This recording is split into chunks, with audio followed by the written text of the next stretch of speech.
Everybody around the world is familiar with the FIFA brand, but now we're talking about FIFA 15. What are you guys going to be improving on FIFA 15 that we didn't see in FIFA 14? So lots of innovations this year, and specifically around the emotion of the game. We're now actually tracking the emotional state of all 22 players on the pitch. You know, if a player gets a heavy challenge a couple of times in the game, they're going to react differently. We've got a lot more personality in the crowd. We've got incredible innovation this year in visuals, doing a lot of stuff around what we call physical-based rendering that's dramatically changed the look of the game. We've got a new player model, a new animation rig, and then in gameplay, we're doing a lot of work around the intelligence of the team, just how they play against you, making you change your strategies.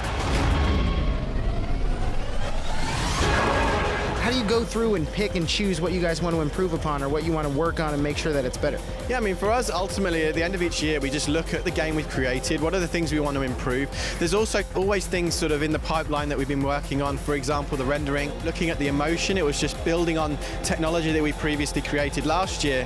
Having our presentation system now being completely AI-driven, we wanted to really make the most of that by looking at that sort of emotional intensity on the pitch and really using presentation to pick out on it. The commentary will talk about it.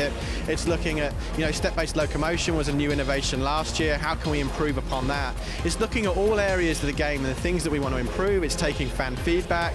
What are they saying? What do they like? What do they not like? How can we improve our game? And constantly trying to make the best game that we can.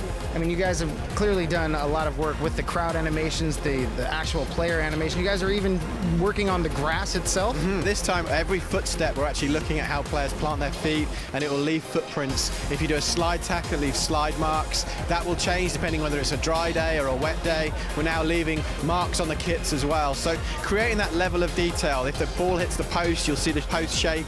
You know, trying to get that level of detail, just never breaking you out at that moment. That amazing feeling of believability. For you, what's the most exciting feature? So, I mean, I think the visuals this year is a huge leap forward. The physical-based renderings made a huge difference to the game. The little things like the grass touches, again, just that level of authenticity, but again, have a big difference on the game.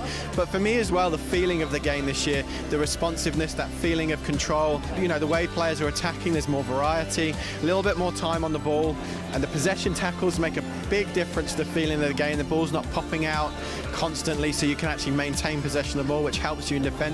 The game just feels very, very different this year. And it looks as sexy as ever. I can't wait. FIFA 15. Cool.